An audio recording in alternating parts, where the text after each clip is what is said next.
The grand chamber of the Galactic Council sparkled with holographic displays, each showing detailed analysis of a small blue-green planet in an unremarkable spiral arm. Senior xenologist Vaxthar's tentacles moved gracefully across the control panel, highlighting various aspects of human civilization. As you can see, esteemed council members, Vaxthar's translation matrix conveyed, the species continues to rely on chemical propulsion for their orbital activities. Their primary energy sources remain fossil fuels and basic atomic fission. The xenologist displayed footage of a SpaceX rocket launch, which drew murmurs of mild amusement from the assembled representatives. The council chairman, a towering crystalline being, leaned forward. Yet they've managed to establish a presence on their moon and sent primitive probes beyond their solar system. Remarkable for their level of development. Vaxthar bobbed in agreement, their bioluminescent spots pulsing with academic enthusiasm. Indeed, they show exceptional determination.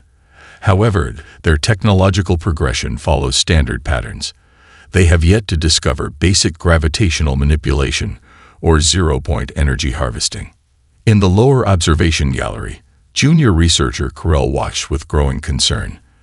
Their recent field studies of human internet communications had revealed patterns that the senior researchers seemed to be missing. Carell's neural tendrils twitched as another set of data scrolled past, showing human responses to various simulated crisis scenarios. The debate continued above as the council discussed classification protocols. Based on the galactic development scale, an avian counselor chirped, they barely register as a Level 2 civilization. The quarantine protocol should remain in place for at least another century. Carell could remain silent no longer.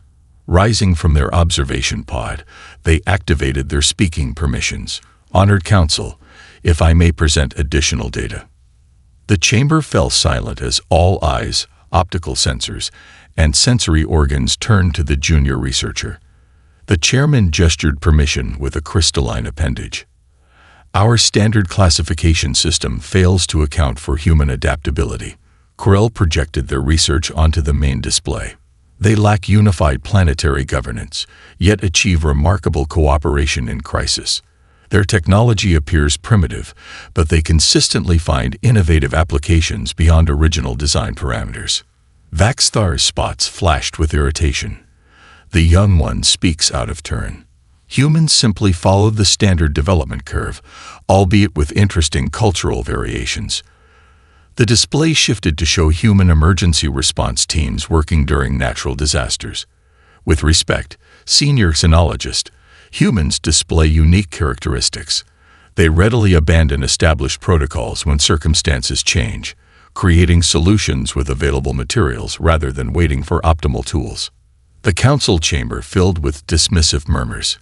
The chairman raised an appendage for silence. While the junior researcher's enthusiasm is noted, we must follow established protocols. Earth will remain classified as a pre-contact civilization until they achieve standard technological benchmarks. As the council voted to maintain the quarantine, Carell noticed something unusual in their latest data feed. The humans' deep space monitoring arrays had detected anomalous readings at the system's edge. Most of their scientists dismissed it as equipment malfunction, but a few began designing new detection methods to investigate further. The council session concluded with Earth's classification formally registered as Level 2 pre-contact species, development quarantine mandated. Carell watched the human data feeds with growing unease as more anomalous readings appeared. In their private research pod after the session, Carell composed a minority report. They documented humans' unusual ability to repurpose technology, their rapid adaptation to new challenges, and their persistent habit of succeeding despite technological limitations. The report would be filed away, classified as an academic curiosity. As Carell prepared to end their observation shift, a new alert caught their attention.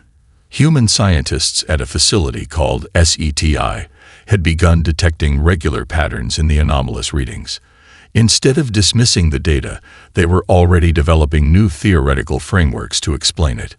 Fascinating, Carell murmured to themselves. They're seeing it already. They added a final note to their report. Human scientific methodology emphasizes pattern recognition and theoretical modeling over technological sophistication. This may indicate classification criteria should be reevaluated. The report disappeared into the vast council archives as Corel ended their shift, unaware that they had just documented the first hints of a crisis that would shake the foundations of galactic civilization. Above Earth, cloaked observation satellites continued their silent watch, while at the edge of the solar system, something vast and ancient stirred from its long journey between the stars. The sky over Mongolia's Gobi Desert erupted in a brilliant cascade of blue-white light as the alien battleship tore through Earth's atmosphere. Its hull, once pristine crystalline armor, now bore deep scars and pitted craters. Trailing plasma and debris, the massive vessel crashed into the desert floor, sending shockwaves that registered on seismographs across Asia. Chinese and Mongolian military forces arrived within hours, establishing a perimeter around the crash site. The vessel's emergency beacon pulsed with an irregular rhythm, broadcasting distress signals across frequencies that made Earth's communications equipment crackle with interference. Dr. Sarah Chen, Earth's leading xenobiologist, arrived via helicopter with a joint UN First Contact team. The hull structure appears to be a silicon-based crystalline matrix, she reported, studying the readings on her tablet, and there are definitely life signs inside. The ship's emergency hatch suddenly burst open in a hiss of exotic atmosphere. A tall, luminescent figure stumbled out, its translucent body pulsing with weakening bioluminescence. The alien raised 3 of its upper appendages in what the humans would later learn was a universal gesture of peace. Help! The alien's translation matrix crackled in multiple human languages. The Nexus comes. Your world is in danger. Within 24 hours, the United Nations Security Council convened an emergency session. The alien survivors, members of a species called the Lumini, revealed the truth about Earth's place in the galaxy and the threat approaching their solar system. Captain Zarel, the Lumini vessel's commanding officer, stood before the assembled world leaders. Their crystalline form had been partially restored through emergency medical treatment, though deep cracks still marred their otherwise translucent body. We were part of the 7th Defense Fleet. Zarel's words echoed through the UN chamber. The Nexus consumed 3 star systems in their latest expansion. Their computational evolution has exceeded all previous models. Our energy weapons. The captain's light dimmed momentarily. They adapted to everything we deployed. Satellite footage displayed on the chamber screen showed distant stars seemingly disappearing. The Nexus consumes all energy and matter, converting it into more of itself, Zarel explained. Their collective intelligence grows with each world they absorb. In the back of the chamber, General Miguel Rodriguez of Earth's newly formed Space Defense Force studied tactical displays on his tablet. These Nexus ships, he interrupted, they've never encountered projectile weapons. The Lumini captain's lights pulsed in confusion. Primitive kinetic weapons. Such tools were abandoned centuries ago.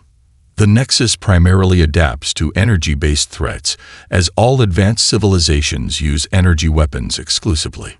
A murmur spread through the chamber as military leaders exchanged meaningful glances. Dr. Chen, who had been analyzing the Lumini's technical databases, looked up from her station. Their shields are optimized for energy deflection. They haven't needed to defend against physical impacts for generations. The UN Secretary-General leaned forward. Captain Zarel, how long until this Nexus reaches Earth? Based on their last known position, the aliens' lights dimmed again. 3 of your months. They will begin by converting your outer system planets into processing nodes.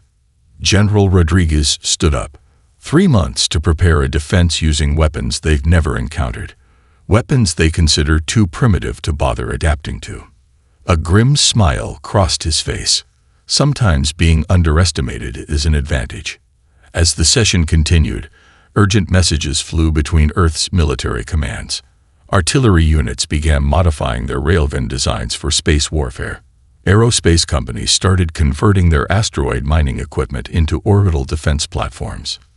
In orbit, the International Space Station's cameras captured images of the Lumini ships pursuing forces, distant points of light that moved in ways that defied natural law. Earth's astronomers calculated their trajectory, confirming Zarl's warning. Dr. Chen worked through the night with her team, studying the Lumini's database. Their entire civilization developed along different technological lines. She reported to the Emergency Council. They went straight from chemical to energy technologies. They never developed our kind of industrial base.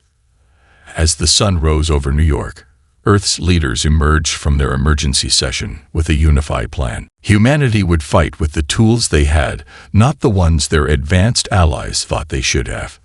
In the Gobi Desert, the Lumini ship's crew watched in bewilderment as humans began converting their primitive technology into weapons of war. They had come expecting to find a helpless pre-contact species. Instead, they found something far more interesting, a civilization that might just be primitive enough to survive. The assembly line at General Dynamics hummed with activity as engineers modified tank barrels into orbital defense cannons. Sparks flew from welding stations while technicians integrated Lumini targeting systems into Earth's primitive weapons platforms. Dr. Chen frowned at her diagnostic display. "The power conversion is still incompatible," she muttered, watching another alien energy cell fail to integrate with human technology. Their systems weren't designed to handle atmospheric interference or electromagnetic variations. Beside her, Captain Zarl's crystalline form pulsed with confusion. "Your planet's magnetic field and atmospheric composition shouldn't matter. Our technology is far more advanced." "Advanced doesn't always mean better," said Maya Patel, a 16-year-old intern who had been watching the tests. She held up the alien communication device they'd been struggling with. "May I?" The adults exchanged glances but nodded. Maya carefully opened her backpack and pulled out a modified smartphone. "I noticed your quantum communicator uses similar frequencies to our cellular networks," she explained, connecting components with practiced ease. "If we use our existing infrastructure as a signal booster." The alien device suddenly hummed to life, its holographic display now stable and clear. Captain Zarl's lights flickered in astonishment. "How did you?" "Sometimes the simple solution works better," Maya grinned, adjusting the connection. "Your tech is trying to punch through our atmosphere. Ours is designed to work with it." The breakthrough sparked a new approach. Instead of trying to implement alien technology directly, Earth's engineers began adapting their existing systems to work alongside it. Railroad electromagnetic systems were converted into mass drivers. Weather satellites became early warning networks. At the Pentagon, General Rodriguez led a briefing for both human and alien military leaders. "The Nexus expects energy weapons," he explained, pointing to tactical displays. "So we'll give them tungsten rods accelerated to orbital velocities. No energy signatures to adapt to, just pure kinetic impact." The Lumini military observers shifted uncomfortably. "Such methods are barbaric," one commented. "Simple physical combat has no place in modern warfare." "With respect," Rodriguez replied, "that's exactly why it will work. You've all evolved beyond kinetic warfare. The Nexus adapted to counter your evolution, but sometimes the old ways are the best ways." In orbit, the International Space Station had been converted into a command center. Colonel Sarah Martinez watched as another test launch struck its target, a derelict satellite, with devastating accuracy. "Time to impact?" she asked. 3 seconds from launch to hit," her tactical officer reported. "No energy signature for them to detect until it's too late." The Lumini observers finally began to understand as they watched humanity prepare for war. Their own civilizations had pursued elegance and efficiency, developing ever more sophisticated energy weapons. Humans, in contrast, had retained their mastery of physical combat principles. Dr. Chen's team made another breakthrough in the Gobi Desert Research Facility. They successfully integrated Lumini sensors with modified intercontinental ballistic missiles, creating weapons that could track and strike targets in deep space. "Your species," Captain Zarl observed, watching the test launches, approaches problems differently than any we've encountered. You don't discard old solutions just because new ones exist. Maya, who had been promoted to lead the communications integration team, looked up from her work. "That's because we're still climbing the tech tree," she explained. "We haven't forgotten our roots because we're still growing from them." The alien captain's lights pulsed thoughtfully. "Perhaps that is why the Council's classification was flawed. We judged you by how far you had advanced, not by how well you had mastered each step along the way." As the sun set over the desert facility, Earth's first line of defense took shape. Railgun platforms achieved synchronous orbit. Kinetic strike systems were positioned on the moon. Modified nuclear devices were armed and ready for space deployment. In the command center, General Rodriguez reviewed the final preparations. The latest deep space scans showed the Nexus forces approaching Saturn. Humanity had one chance to prove that sometimes the old ways, the primitive ways, were exactly what was needed. Captain Zaril sent a final update to the Galactic Council. The species classified as primitive has developed defensive capabilities unlike any in known space. We may have seriously underestimated their potential. The message was received just as the first Nexus scouts entered the solar system. Earth's primitive weapons were about to face their greatest test. Saturn's rings shimmered with unnatural light as the first Nexus ships began their conversion process. The ice and rock particles that had orbited the gas giant for billions of years now moved with artificial precision, forming crystalline structures that grew with frightening speed. In the Lunar Command Center, Colonel Martinez watched the real-time feeds with growing concern. "They're converting the rings faster than our models predicted," she reported to the assembled Earth Defense Council. "Estimate 6 hours until they have a functional processing center." General Rodriguez studied the tactical display, where dozens of green dots represented Earth's defensive platforms. "Then we launch in 5. Better to hit them before they're fully established." He turned to Captain Zoril. "Your people never tried attacking during their construction phase." The Lumini's crystalline form flickered. "Such an approach would be inelegant. We always waited to engage their completed forms with proper energy weapons." "Well," Rodriguez smiled grimly, "humanity has never been accused of excessive elegance. Colonel, commence Operation Slingshot." The first wave of Earth's defense began with silence. Tungsten rods, accelerated by lunar mass drivers, streaked through space with no energy signatures to betray their approach. They used Saturn's gravity well to accelerate further, reaching velocities that turned them into cosmic bullets. The Nexus, focused on their conversion protocols, detected the threats too late. The first rod struck a processing node at 1/10 the speed of light, shattering the crystalline structure into clouds of debris. More followed, each impact releasing energy equivalent to a small nuclear detonation. "Direct hits confirmed," Martinez's tactical officer called out. 37% of their ring construction destroyed.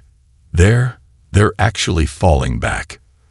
The Nexus ships reversed course, their usual geometric precision replaced by erratic movement. For the first time in centuries, they faced weapons their adaptive shields couldn't counter. In high Earth orbit, modified mining vessels began their attack run. Originally designed to break up asteroids, their plasma drills now fired superheated streams of ordinary rock at the retreating alien ships. Simple, crude, and devastatingly effective.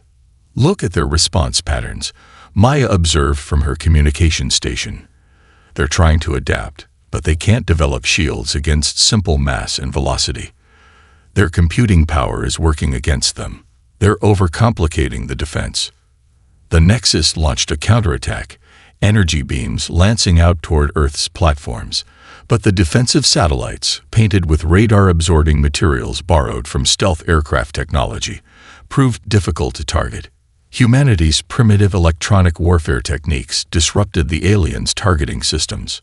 "Second wave, launch now," Rodriguez commanded. This time, converted intercontinental ballistic missiles streaked outward, their nuclear payloads replaced with clusters of ball bearings. The simple metal spheres, accelerated to incredible speeds, spread out in patterns developed by Earth's shotgun manufacturers. The Nexus ships, their hulls optimized to deflect energy weapons, proved vulnerable to the most basic principles of physics. Kinetic impacts tore through their structures, sending crystalline fragments spinning into space. In the Lunar Command Center, Captain Zara watched in amazement as humanity's primitive weapons turned the tide. They're retreating from Saturn's orbit, they announced, lights pulsing with excitement. Your strategy, it's unprecedented. Colonel Martinez allowed herself a small smile. Sometimes the best solutions are the simple ones. While they were expecting shields and energy weapons, we hit them with rocks. The battle for Saturn continued for 3 more hours.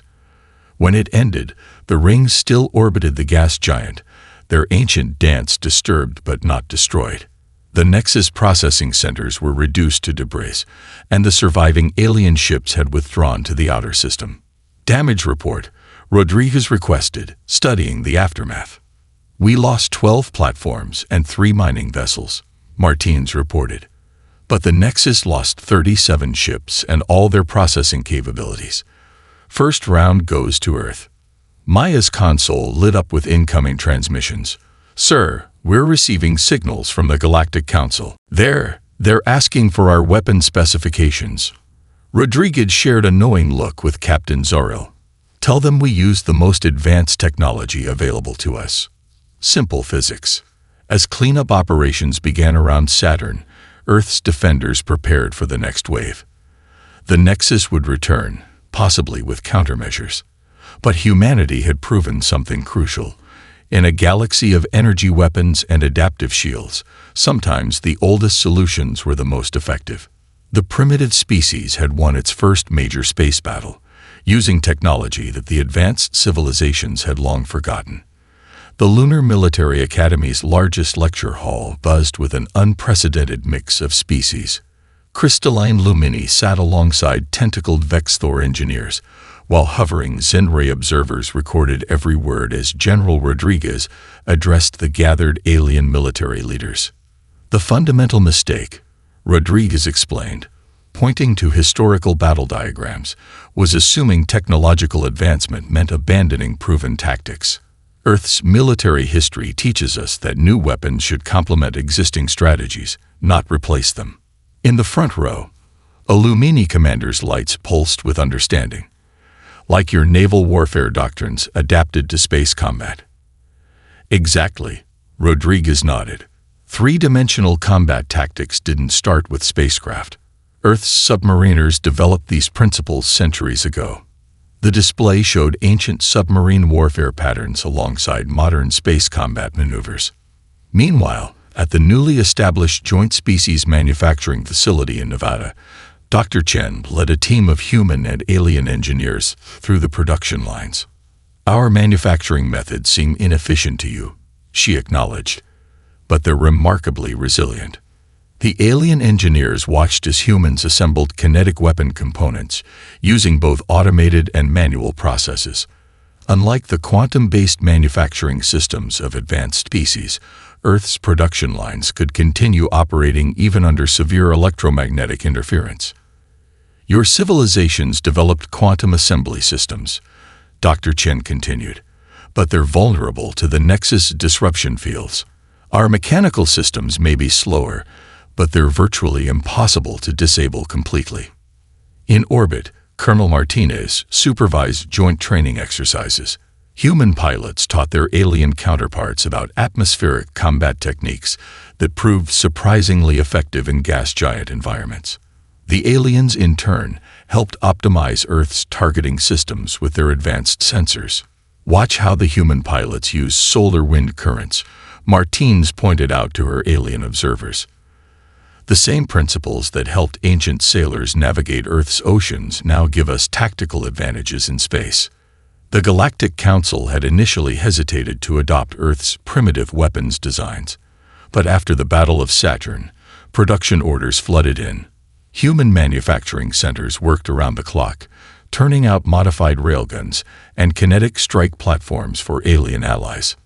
Maya, now heading the Joint Species Communication Division, developed hybrid systems that combined Earth's robust radio technology with alien quantum communications. "We're not replacing your advanced systems," she explained to visiting council members. "We're creating redundancies. When the Nexus disrupts quantum signals, we fall back to radio." In the Gobi Desert facility, Captain Zarel observed human military exercises with growing appreciation. "Your species never lost its ability to function without advanced technology," they noted. "Every other civilization became entirely dependent on their most advanced systems." "Necessity breeds innovation," Rodriguez replied, watching troops practice manual targeting procedures. Earth's different military forces developed unique solutions to common problems.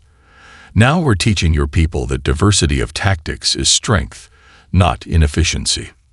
The transformation of galactic military doctrine continued as more alien forces adopted Earth's hybrid approach. Advanced energy weapons were supplemented with kinetic systems. Quantum computers gained mechanical backups. Pure energy shields were reinforced with physical armor. During a council review session, Dr. Chen presented the latest adaptation statistics.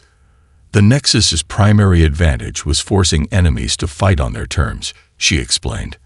"By reintroducing physical warfare, we've changed the fundamental nature of the battlefield."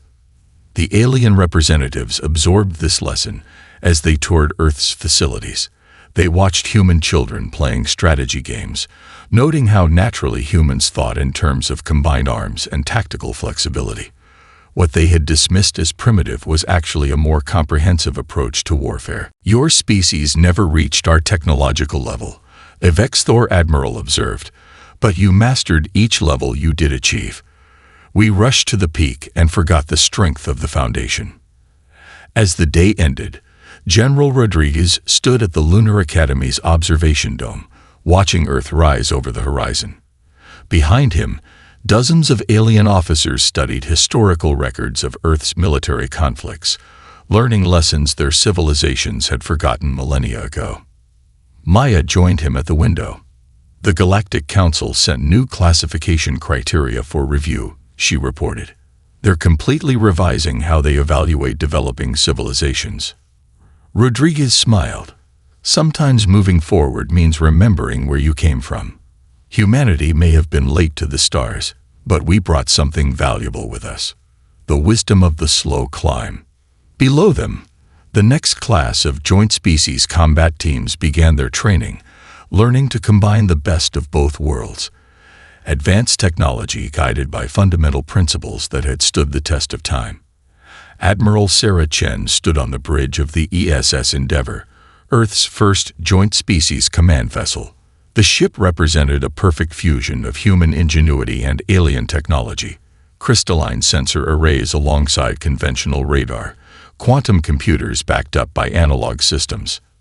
"Battle group reports ready, Admiral," her executive officer announced. The tactical display showed an impressive fleet. Human warships flying alongside Lumini cruisers and Vexthor destroyers. Each vessel now carried both energy weapons and kinetic strike capabilities. "The Nexus has established processing centers in the Kuiper Belt," Chen observed, studying the long-range sensor data. "They're adapting their strategy, trying to build forces beyond our effective range." Lieutenant Commander Rodriguez, the Admiral's tactical officer and nephew of the famed general, highlighted suspicious movement patterns. "They're learning, but so are we. Look at their formation. They're trying to predict where our kinetic strikes will come from." Chen smiled. "Then let's show them something new. Signal the fleet. Execute Operation Crosswind." The battle group split into 3 elements, employing tactics developed by ancient Chinese naval commanders. While the Lumini ships launched a frontal energy assault, human vessels swung wide, using Pluto's gravity well to accelerate their kinetic weapons. "Admiral," a Vexthor weapons officer called out, "the human tactic of using celestial bodies for gravitational acceleration is elegant. We had forgotten that space itself could be a weapon." The Nexus responded to the energy attack predictably, their shields adapting quickly to the Lumini weapons. but they had positioned their defenses expecting traditional space combat, not accounting for strategies developed by Earth's ancient mariners. Like sailing ships crossing the trade winds, Chen explained as her fleet executed the complex maneuver. Space has currents too. Gravity wells, solar winds, magnetic fields. We learned to read our oceans long before we reached the stars. The trap closed. While the Nexus focused on the energy assault, kinetic strike packages slipped through their formation's blind spots. The impacts were devastating, shattering processing nodes and disrupting their carefully planned defensive grid. In the chaos that followed, human pilots demonstrated combat techniques perfected in Earth's atmosphere. They used the Kuiper Belt's debris field like cloud cover, employing maneuvers that turned asteroids into both shields and weapons. "Look at those attack patterns," a Lumini commander observed with admiration. "They're treating space like a three-dimensional ocean. We always saw it as an empty void to be crossed." The battle raged for hours. The Nexus adapted repeatedly, but each adaptation forced them to sacrifice efficiency elsewhere. They couldn't match the tactical flexibility of pilots who had learned to fight in atmospheres, oceans, and space simultaneously. "They're trying to calculate every possible attack vector," Rodriguez noted, watching the enemy's increasingly erratic movements. "But we're not following mathematical patterns. We're using intuition developed over centuries of warfare in multiple environments." Chen directed her forces with precision, applying principles from every major naval battle in Earth's history. The Nexus, for all their computational power, couldn't predict strategies they had never encountered. "Signal the Vex Thor squadrons," Chen commanded. "Execute diving attack pattern, just like we practiced. Show them why Earth's atmospheric combat techniques work in space." The alien ships, now trained in human combat methods, executed perfect diving attacks. They used local gravity fields to accelerate, just as Earth's fighter pilots once used gravity to enhance their maneuvers. As the battle reached its climax, the Nexus forces began to retreat. Their perfectly ordered formations had been shattered by combat techniques they couldn't quantify or predict. The processing centers, half-constructed, drifted in ruins. "Victory confirmed," Rodriguez reported. "The Nexus is withdrawing beyond the heliopause. Casualties minimal, objective achieved."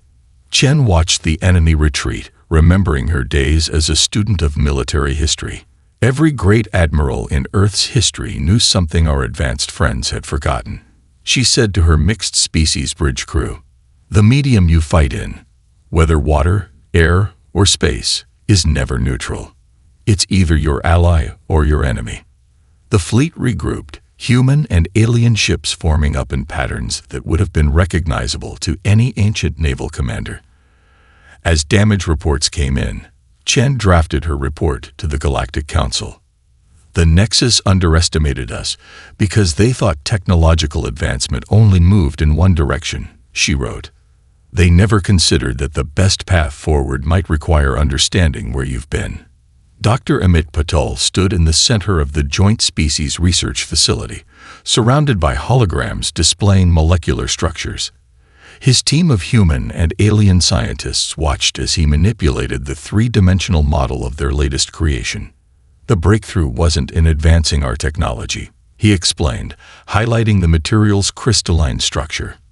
"It was in understanding why our primitive metallurgy worked against the Nexus in the first place." The display showed microscopic details of Earth's tungsten carbide alloy, now enhanced with Lumini crystal matrices.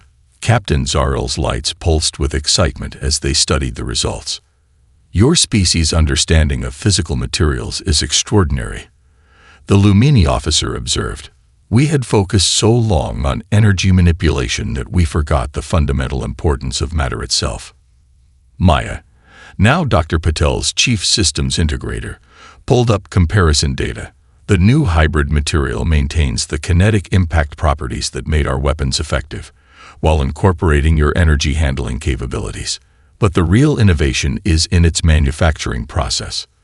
The facility's production floor demonstrated this perfectly. Traditional Earth forges worked alongside alien matter manipulators, creating materials that were neither purely physical nor purely energy-based. The result was stronger than either civilization could produce alone. "Watch this," Dr. Patel said, activating a test chamber. A sample of the new material withstood both energy weapon impacts and kinetic strikes. It doesn't try to deflect or absorb the attacks. It works with them, like a martial artist using an opponent's strength against them. The Galactic Council's Science Division had taken unprecedented interest in Earth's research. Representatives from a dozen species crowded the observation deck as human metallurgists shared centuries of material science knowledge. "Each alloy tells a story," Dr. Patel continued, displaying the history of Earth's metallurgical advancement. "From bronze to steel to modern composites, we learned that sometimes the old ways of making materials could teach us about the new ones." In orbit, the first ships incorporating the new hybrid materials were undergoing trials. Colonel Martinez supervised from the command center as test pilots put the vessels through increasingly demanding maneuvers. "The hull doesn't just protect the ship," she explained to her alien observers. "It actively participates in the ship's operations, like living skin rather than dead armor." We learned that from studying Earth's sharks. The breakthrough revolutionized more than just military technology. Medical facilities began using hybrid materials for prosthetics and surgical tools.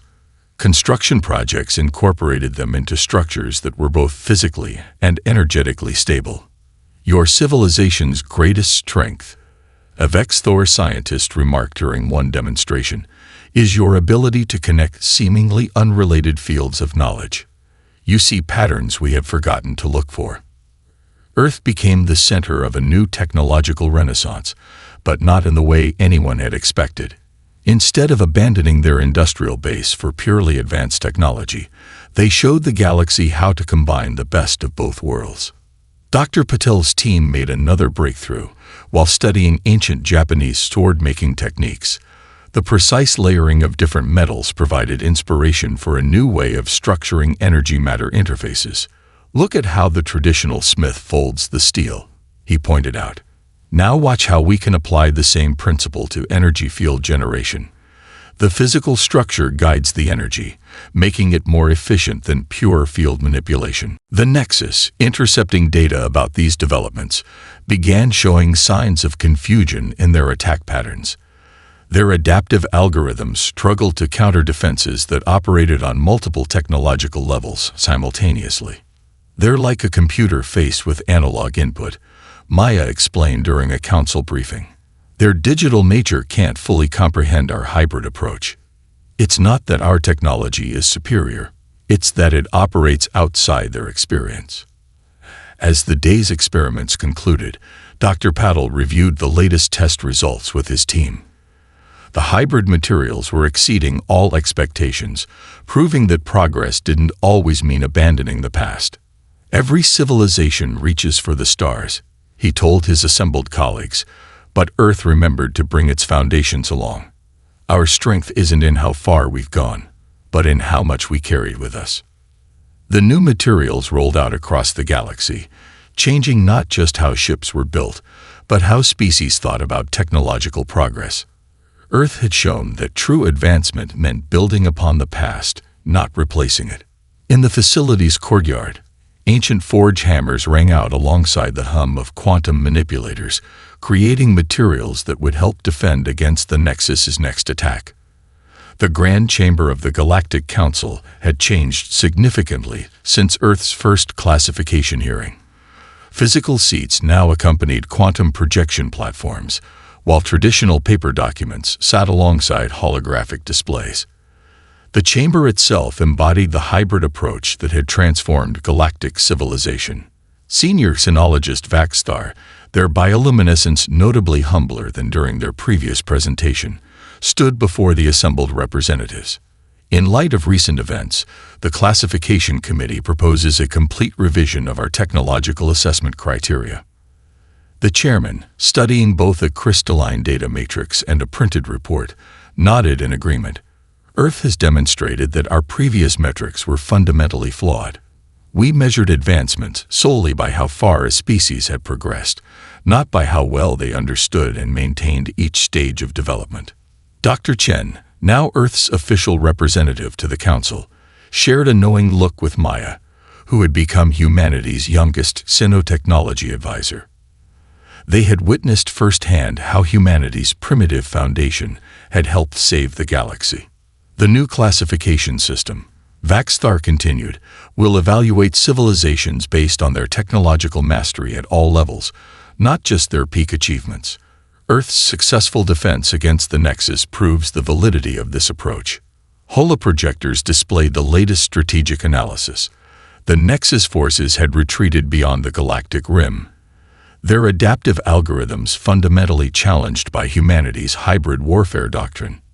Their perfect calculations had proved inadequate against strategies drawn from thousands of years of human military experience. Furthermore, the chairman announced, Earth will serve as the primary training center for the new Combined Technologies Initiative.